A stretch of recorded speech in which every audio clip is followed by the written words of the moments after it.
sex afflictions and porn addiction, a broadcast to help you create healthy sexuality and a great life. I am streaming live on YouTube, Facebook, Twitch, LinkedIn. If you want to join me in these lives, they're not planned, they're not scheduled, so you do have to subscribe. So hit that subscribe button so you get notified when I am streaming live, and that way I can answer your questions. Today we're talking about hobbies, and I've got I tried to think of a more dramatic title: 5 reasons why hobbies can save your life. If you're addicted to sex and addicted to porn. Now, everybody who's been listening to this podcast knows that the sex and porn is always the symptom. Sex addiction and porn addiction is not a recognized disorder. And it is very important to treat the underlying systems. And as is like critical on your journey is embracing this break a habit, make a habit philosophy. To break a habit, you have to make a habit. And the problem is, too many people are stuck on the break a habit part of the equation. And that's keeping them stuck. That's holding them back. This obsession around sobriety, which is like 10%. That is 10%. Not doing something is 10% of the solution. Don't get me wrong, a powerful 10%. On a different day, I'd argue 30%. But I ain't going up, maybe 35%. But it is a small part of long-term sustainable results. If you stop at sobriety, you have not got to the underlying issues.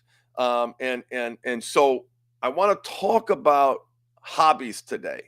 And, when I talk about hobbies, I want you to know that I can almost hear some of you, and I've gotten this feedback. Craig, my life is shit. I'm a mess. I am in crisis. And you're talking about hobbies. And in my very structured program, there's an exercise on hobbies right in the beginning. There's an exercise on hobbies right in the middle, and there's an exercise on hobbies right in the end. And I have come to have a deep appreciation for hobbies. I literally consider them life-saving, because on the other side of this, you're proactively directing and channeling your sexual energy. You are essentially feeding the right wolf. You hopefully know the Feed the Right Wolf story. If not, Google it. Learn that Native American tale. Essentially, there are 2 wolves inside us. Which wolf wins? The one you feed. The one you feed. Hobbies are so important. And I think there's like this scale. The greater the mental health issues, the greater the addiction, the more important hobbies are. They're life-saving. They've been life-saving for me. They were life-saving for me. And just a quick story that prompted this, broadcast. About 2 weeks ago, had a panic attack. And I get them. Every once in a while. It's like, boom. It's like I get punched in the face. I feel like I'm like trapped in my body. I have to escape. I've got to, it's like the opposite of being mindful and being present. And one of the things I've learned about panic attacks through the internal family systems model is when I have that feeling, that's my body trying to tell me something. I'm afraid. And one thing that I don't want to do is to thought suppress. Like, just you get all these crazy thoughts popping up, because when I thought suppress them, that what you resist persist.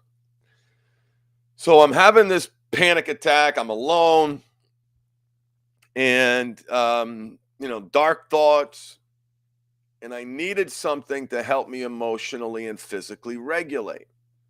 I needed something that I could use that was like, and music sometimes does it, but sometimes the panic attack is such where, music could be jarring, could be alarming. I need something that is like self-soothing. And what I chose to listen to, just to help me refocus, reframe, put me in a good headspace, was a video on disc golf. That's the game like golf, except it's played with frisbees. I don't know if it's no, it's definitely not a California thing. It's a sport that's growing in popularity. I absolutely love it. So I'm watching this disc golf broadcast, and it was safe. And anybody who's experienced trauma knows that feeling of unsafety. Okay. I needed something that was going to ground me. And I'm going to tell you later, just in a minute after this story, 5 reasons why hobbies are so, so, so important to hopefully shift your thinking on hobbies, to hopefully give you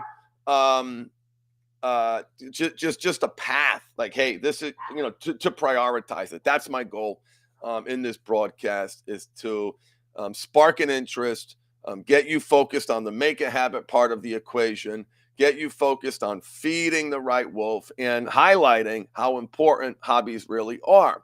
So I'm having this moment, and there was nothing like scary or alarming in the broadcast. It was just 2 guys sharing their love of the sport and talking about the new season that's coming up. I'm not saying that for you, not at all. But that's what did it for me. And it was in that moment where I just reflected how important hobbies have been for me. Because listen, let's think about it for a second.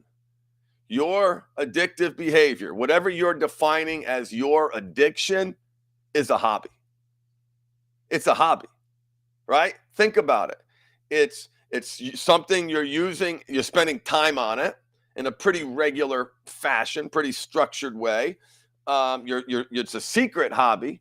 But one of the things I hear again and again and again, what about your compulsive addictive behavior? What is it doing for you? It's helping people emotionally and physically regulate.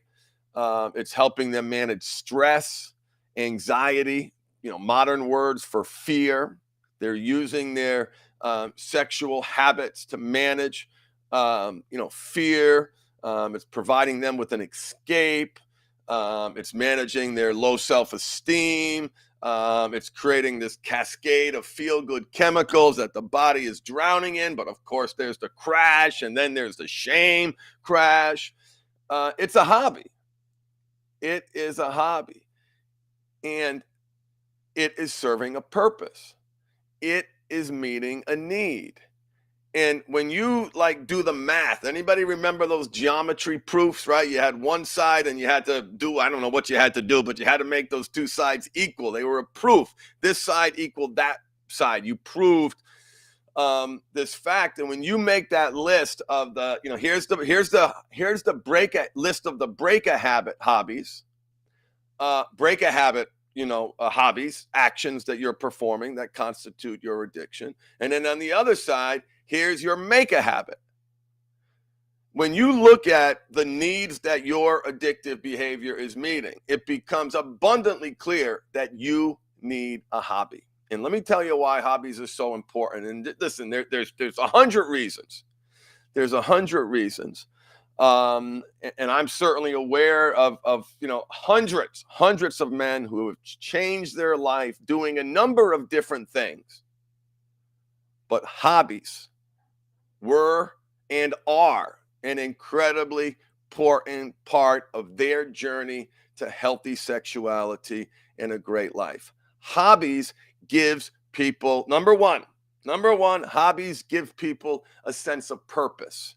We know, as a matter of scientific fact, that people who have purpose live longer. Think about that for a second. Think about how valuable hobbies are as you get older, but not just as you're older. Now, when you're in the grind, when you're hustling and you're working and trying to provide for your family, and this is true for women too. This isn't a sex-specific podcast, although typically I'm talking to men. This is for anybody.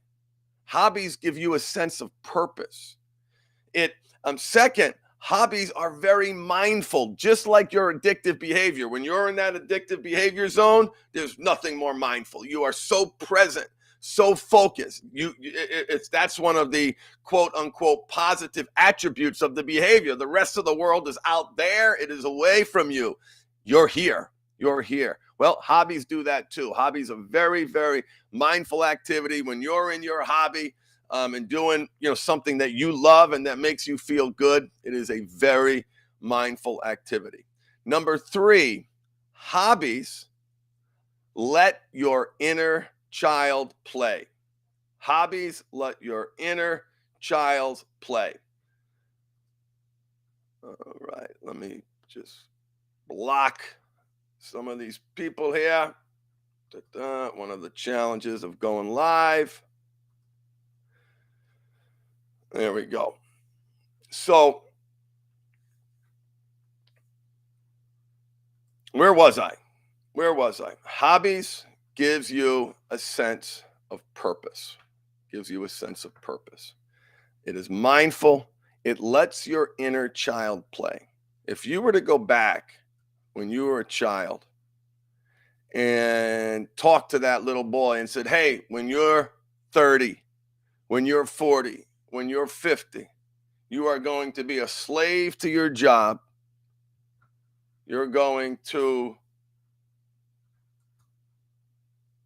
I wonder if I'm frozen here. Let me know in the chat if you can hear me.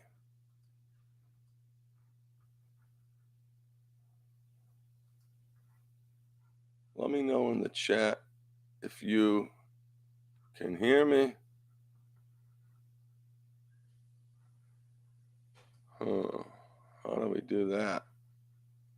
All right, I'm a bit perplexed. Is anybody here? I got 2 people here. All right. Good. We're hiding the messages. I seem to be frozen.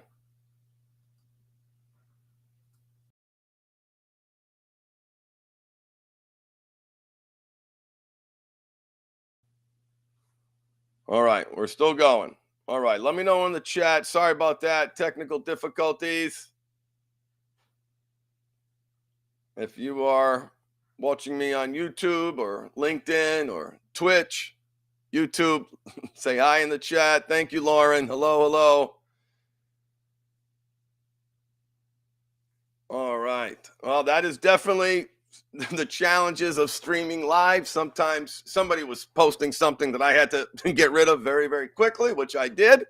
And in the process, I clicked a few extra buttons that I should not have clicked, and screwed it up. So I apologize about that. So sorry. Thank you, Lauren, for letting me know that you can hear me. So let me recap. We're talking about hobbies. We're talking about how important they are, even at that low point.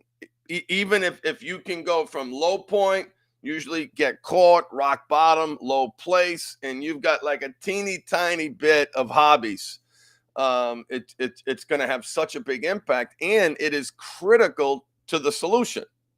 There is no solution to this problem that does not involve you prioritizing your mind, your body, your spirit, doing something in your life that makes you feel good about yourself. And this is true for the partners that we work with in our partner empowerment group. They've been so hurt. They've been so betrayed. Their lives so often are, give to the husband, give to the kids, give to the house, give. And listen, we got partners from, executive partners, stay-at-home partners, all walks of life. But there, within that framework, there is a general principle of giving. And for some of the women that we work with, this rock bottom that they found themselves in because of their husband's behavior is literally the first time in their life, in their grown-up adult life, or certainly in their recent memory, where they're being forced to prioritize their mind, body, and spirit. And they come to realize how important it is to do something for them. So this applies to everybody. And just to recap the points that I was making, habits provide people with purpose. Purpose helps you live longer. I'm going to be doing a broadcast soon on blue zones. Google it. Very important concept, something you should be familiar about. Blue zones are geographic areas throughout the world that have the highest percentage of people living lives, good lives, great lives, over 100. What is unique about those areas? One of the things that's unique about those geographic areas is those people have purpose. Those people have purpose. Within that purpose is a hobby. Hobbies are very mindful. When you are performing your hobbies, you are focused on that to the exclusion of all else. Hobbies let your inner child play. For those, I was tempted to say, for those of us who've experienced trauma, that's critical. For those of us who've experienced pain as children, which is everybody, it's critical. It lets your inner child play. If you went back and talked to yourself when you were 10, 11, 12, 13 and said, hey, let me give you a glimpse of what our life is going to look like in our late 20s, our 30s, our 40s, I think that little child would try to drive his big wheel car off a cliff. He'd be, or she'd be devastated. Like we're not having fun. We're not creating joy for ourselves. What about that? We love insert hobby that you love. We're doing that, right? No. Why? We're too busy. Doing what? There are 168 hours in the week. It is too busy. And you don't have a hobby? I think that our child version of ourselves would have a heart attack if they knew. Now, not me now. I've got really strong hobby habits. I'm proud of my hobby habits. Played some disc golf this weekend, read some comic books. Those are the two things that bring me joy. Those are my selfish indulgences, my hobbies. And had a blast this weekend. So hobbies give people purpose. Hobbies are very mindful. Hobbies let your inner child play. Hobbies also provide connection. There's a great quote in the addiction space by Jonathan Harry. He wrote a great TED Talk, Everything I Knew About Addiction is Wrong. Everything I Knew About Addiction is Wrong. You can search that. You'll find his speech. The opposite of connection, the opposite of addiction isn't sobriety, it is connection. The opposite of addiction isn't sobriety, it is connection. Sobriety, like I started this broadcast, is only 10 to 35% of the solution. It is a small part of the solution. It is an important step, but absent healthy sexuality and a great life, which includes hobbies, you will fail. Just how it works. You're going to find some way to numb, cope, and escape. And at least us men, that's something we've been doing since we were children. Those grooves are deep. And it's why healthy sexuality and a great life is absolutely mandatory. So hobbies often provide connection. I'm a bit of an introvert. My wife is definitely an extrovert, Michelle, and hobbies force me to talk to people. Now, I talk to people for a living. In my zone, I am the king of my castle. I'm great at what I do. I love what I do. A lot of people who hear me on this broadcast are surprised that I'm an introvert, but you can present as an extrovert. And remember, I control this environment. This is when I'm with clients, I control that environment. When I do my group call in 30 minutes for my men's program, I am in control of that environment. Strangers, people out and about, very nerve-wracking for me. And so I've got to put myself out there. I've got to be proactive in that effort. And disc golf does that. I have to talk to people. So hobbies often provide connection. The last thing is to where I started, really. To break a habit, you have to make a habit. The cure is the aggressive pursuit of a great life. That's my truth. I have a video on YouTube. You can Google it, the cure for sex and porn addiction. I've been doing this for 9 years. Highly ethical. We had a pop-up phase where I did pop-ups for a little bit, and it just made me uncomfortable. We want our marketing to be honest. We don't want it to be shticky. And I struggled with that clickbait title. We struggled with that clickbait title. The cure, the cure, the cure, the cure for sex and porn addiction. Who doesn't, if you're struggling with this problem, you're definitely going to click on that video. I haven't changed it. I haven't changed it despite that recollection, because the more work I do in this space, the more I learn, the more I grow, the more that I am convinced in the fiber of my being that long-term sustainable results comes through the aggressive pursuit of a great life. Someone who has purpose in their lives, someone who prioritizes sexual health, someone who prioritizes their mind, their body, their spirit. They've got this new math. The new math is when they prioritize their mind, body, and spirit, their life is great. They're in control of their sexual energy. They are meeting their needs proactively. Not that. How are you going to counterbalance those decades of programming? You cannot. You cannot. To break a habit, you have to make a habit. That means your solution. And whether you're on a healing journey, like many of the incredible partners that we work with in our partner empowerment group, or a healing journey and a healthy sexuality one for the brothers in our different programs, hobbies are a very important part of that solution.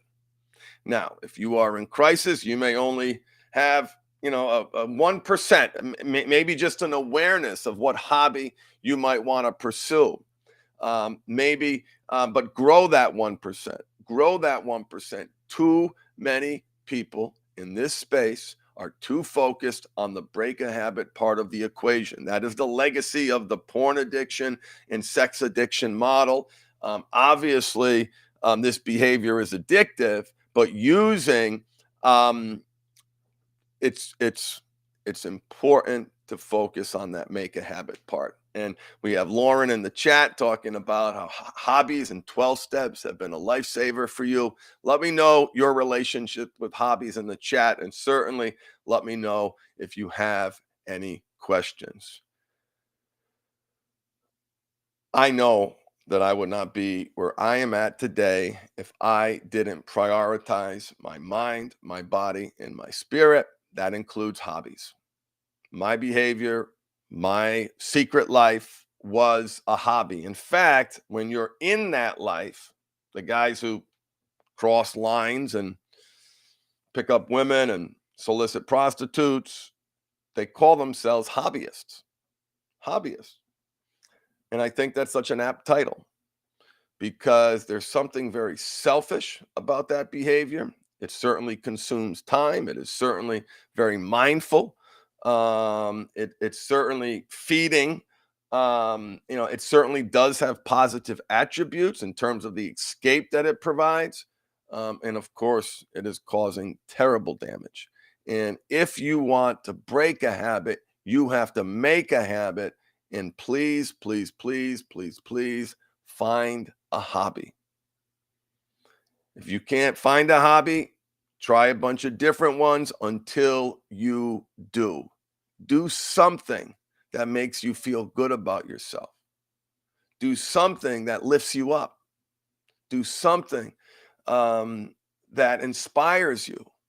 Something where you're able to say, because listen, Charles Duhigg, Power of Habit, cue, routine, reward. That's reward. Remember that reward. Atomic Habits, cue, craving, response, reward.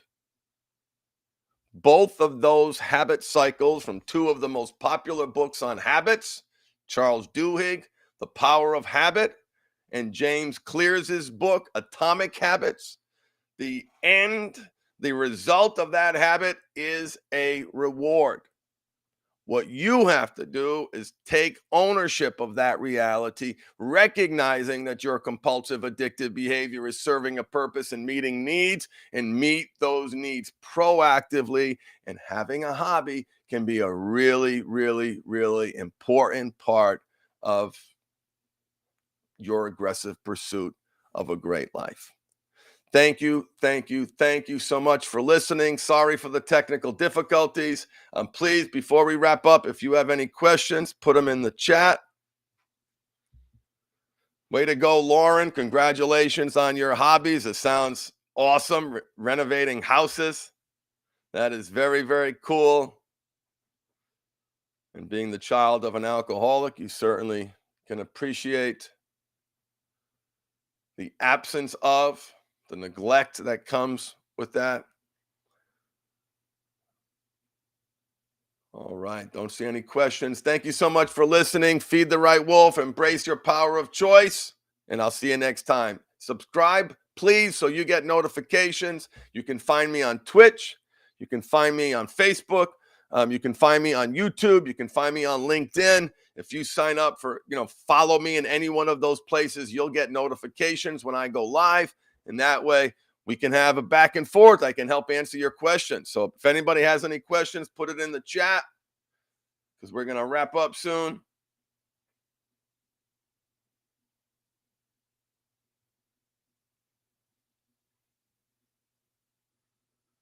That concludes our broadcast for the day. I will see you soon. Embrace your power of choice and feed the right wolf. Bye, everybody. Thank you so much for listening. I see we've got a couple new people who just joined us, so I'm hesitating just to see if anybody has any questions. We've concluded our broadcast on the importance of hobbies, so hopefully this broadcast inspired you to get off technology. Make sure your hobby, if it has something to do with technology, make sure it is a you have a non-technology based hobby, because too much screen time is bad for you.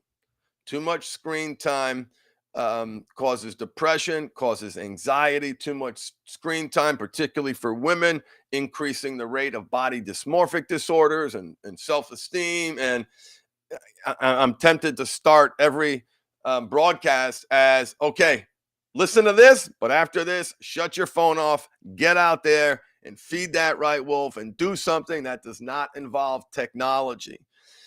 We've had so many people reach out to us struggling with gambling, social media, and of course, pornography, that we are launching a program for people struggling with any form of technology. I will keep you posted as that happens. So we're full steam ahead in our core programs in the sex addiction and porn addiction space.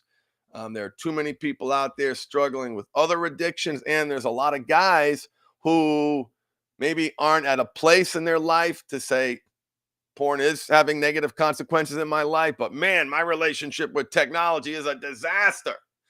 And we've heard so much from those guys and also the partners too. So anyway, I'll keep you guys posted about that. Really excited to launch that. We're going to be launching that around the time of when my television appearance on the television show Intervention launches. I think it's going to be in June, July, or August. If you are aware, on A&E, there is a television show called Intervention. It's been around for, God, I don't know, 23 seasons, something to that effect, an Emmy award-winning show. They have a sister show on digital addictions, and I was so happy and excited to be able to shoot 3 episodes with that. Those are coming out soon. We'll see some advertising on that, so that's super exciting. But that decision that they made to focus on digital addiction, and just what we hear, like literally almost every day, a new study coming out talking about how important it is for us to put down these phones. I read an article this morning, the rise of the dumb phone. The rise of the dumb phone. Let me tell you something about the dumb phone. I've got the smartphone. I am so tempted. I've got so many reasons. My business I communicate with clients, et cetera, et cetera. 50 million reasons. Know this: every client who got rid of their smartphone and switched to a dumb phone or a dumber phone is smarter because of it. Every single one. There's been five that come to mind very, very quickly. I'm like, boom, boom, boom, boom, boom. These guys, they love it. They love it. They love it. They love it. The phone is sucking the life out of us. It's going to be very interesting when I get to the old age home, to see how our relationship with technology is going to evolve. And, eventually we're going to be gone. Those of us who remember what it was like before cell phones, before technology, before having access to every single bit of information. um, we know it's messing up our kids. We know we're all spending too much screen time per day. So if that's you and you connect with this message, please do start. Just like healthy sexuality is the solution, a healthy relationship with technology is the solution. And please feel free to let me know in the chat, do you have a healthy relationship with technology in general? Forget about porn, forget about escorts, forget about um um on the partner side, the forensic audit that goes through the searching, and it's a number of the women have come to us like the equivalent of a computer engineers because they've gotten so good at sleuthing and snooping. So putting that aspect of the technology aside, do you have a healthy relationship with technology? More and more people are answering that question. No. I'm able to invite guests to this broadcast. If anybody's interested in coming on and asking questions, and we'd have to figure that out, but I think that would be a lot of fun. I see a lot of people have guests on their show. I would love that. If anyone's interested on being a guest, let me know. I'd probably want that, shoot that one offline rather than stream it. But hey, why not? Why not? I'm trying to control and manage every variable. That's impossible. I can't do that.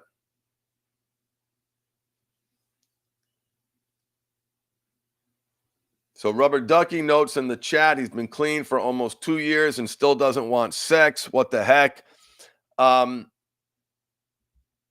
I can't answer that question. There's too much there.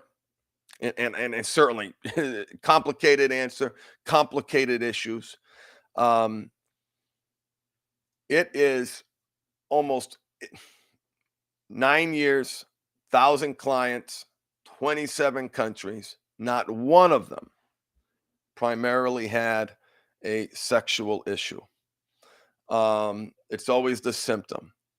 And because it's always the symptom, um, what happens is people, hey, I've been clean for 2 years. Um, and this rubber ducky may have absolutely nothing to do with you. I'm generalizing here. So please, please, please. Um, but one would imagine in a situation like that, where there's a sexless marriage for 2 years, that there are deeper underlying issues that are driving that disconnect.